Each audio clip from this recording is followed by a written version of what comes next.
Hello guys, welcome back to our YouTube channel easy learning hacks. So आज का हमारा topic है laws for the marginalised. Let's begin. देखिए जी, हमने देखा कि कैसे कुछ कम्युनिटीज़ मार्जिनलाइज हो रहे हैं, पर ये गवर्नमेंट की रिस्पॉन्सिबिलिटी बनती है कि वो मार्जिनलाइजेशन को ख़त्म करे। ठीक है, अब तो मार्जिनलाइजेशन हो गया, होना नहीं चाहिए था पर हो गया, तो अब ये रिस्पॉन्सिबिलिटी है गवर्नमेंट का कि वो मार्जिनलाइजेशन को कम्प्लीटली ख़त्म करे। तो इसके लिए क्या करेगी, वो बस लॉज बनाएगी। इसके लिए वो कुछ लॉज बनाएगी। तो वो लॉज क्या कहलाएंगे, वो लॉज कहलाएंगे लॉज फॉर द मार्जिनलाइजेशन। वही होता है लॉज फॉर द मार्जिनलाइजेशन। अब आपको ये हेडिंग तो समझ आ गई होगी। अब हम आगे देखेंगे।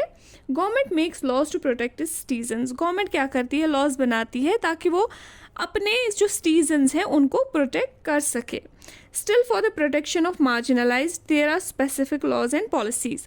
अब देखिए, गवर्नमेंट ने लॉज बनाए, वो सबके लिए थे, लेकिन जो लोग पीछे रह गए, जैसे मार्जिनलाइज्ड कम्युनिटीज़ है, उनके अपलिफ्टमेंट के लिए क्या किया गया, गवर्नमेंट ने कुछ स्पेसिफिक लॉज और पॉलिसीज़ बनाई। उनके अपलिफ्टमेंट के लिए गवर्नमेंट ने कुछ अलग से लॉज और पॉलिसीज़ बनाए।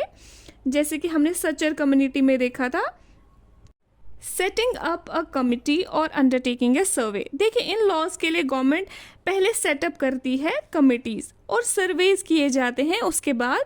जैसे हमने सच्चर कमेटी के बारे में सुना था पिछले चैप्टर में कि जो मुस्लिम्स जो माइनॉरिटी में आ रहे थे वो मार्जिनलाइज क्यों हो रहे थे, इसलिए बनाई गई थी वो कमेटी। तो सेम वे में कमेटीज़ बनाई जाती है। फिर क्या होता है, रिकमेंड पॉलिसीज़ और स्कीम्स। फिर एक कमेटी क्या करती है, कुछ पॉलिसीज़ या स्कीम्स को रिकमेंड कर देती है।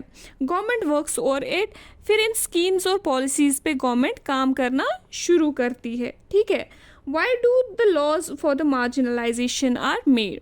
अब आपके मन में यहाँ पे क्वेश्चन एक पॉपअप हुआ होगा कि गवर्नमेंट ऐसे लॉज क्यों बनाती है, गवर्नमेंट मार्जिनलाइज्ड के लिए लॉज क्यों ही बनाएगी। ठीक है ना, वो इसलिए बनाती है ताकि प्रमोटिंग सोशल जस्टिस। देखें, ताकि वो सोशल जस्टिस को प्रमोट कर सके। सोशल जस्टिस मतलब कि हर किसी पर्सन, चाहे वो छोटा हो बड़ा हो, किसी भी रिलीजन से हो, किसी भी कास्ट से हो, कोई भी लैंग्वेज बोलता हो, उसे इक्वली पॉलिटिकल, सोशल या इकोनॉमिक अपॉर्चुनिटी मिल सके। ठीक है, उसे बोलते हैं हम social justice.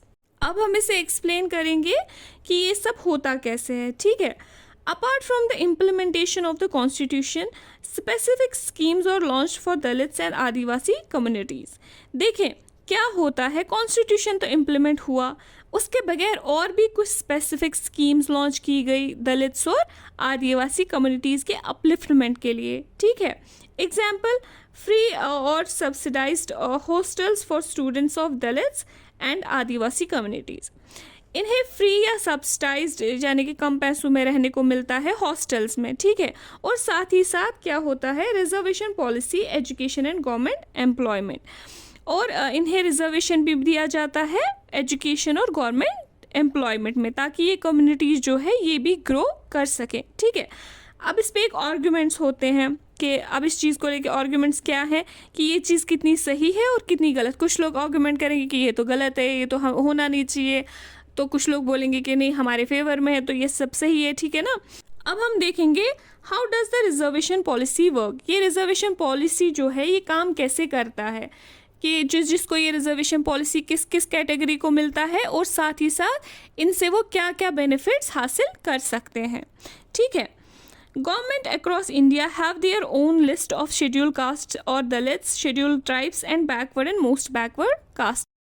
Government of India जो है उसके पास अपनी एक लिस्ट है कि कौन से लोग जो है वो शेड्यूल कास्ट में आएंगे, कौन से लोग शेड्यूल ट्राइब्स हैं, बैकवर्ड कौन है और मोस्ट बैकवर्ड एरियाज़ कौन से हैं, और उनमें जो लोग रहते हैं वो आएंगे मोस्ट बैकवर्ड कास्ट। ठीक है, तो ये सारी लिस्ट जो है गवर्नमेंट के पास रहती है।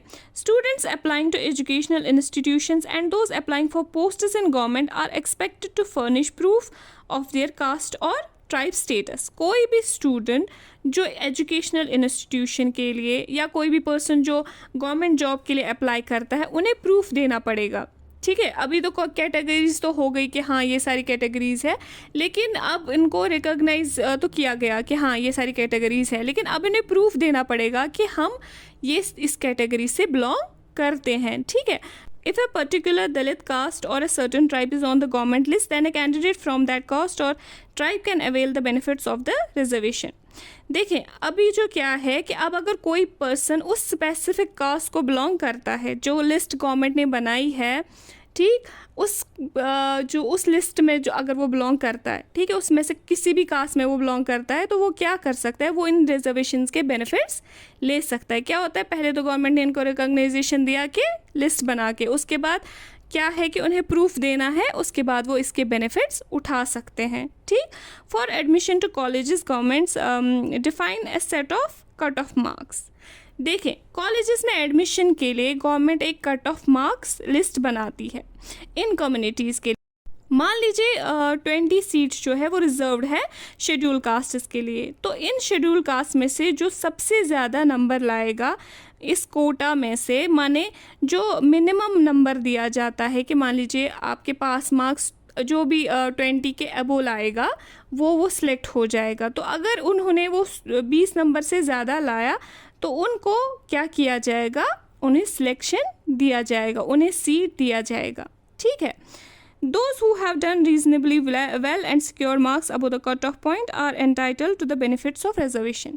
जैसे मैंने बोला कि जो भी इस कट ऑफ नंबर से ऊपर मार्क्स लाएगा वो लोग रिजर्वेशन के बेनिफिट्स उठा पाएंगे, चाहे वो कॉलेजेस हो चाहे वो उनके स्कूल्स हो. ठीक है, इस तरह से. आई होप आपको ये क्लियर हो गया होगा ये टॉपिक कि कौन कौन जो है वो रिजर्वेशन के बेनिफिट्स उठा सकते हैं और किस तरह से वो बेनिफिट्स उठा सकते हैं, क्या क्या प्रूफ्स लगते हैं, किस तरह से रिजर्वेशन होता है, क्यों रिजर्वेशन होता है, कितना सही है और कितना गलत है, क्या प्रेजेंट टाइम्स में ये सही है. आई होप आपको ये सारा कंसेप्ट क्लियर हो गया होगा.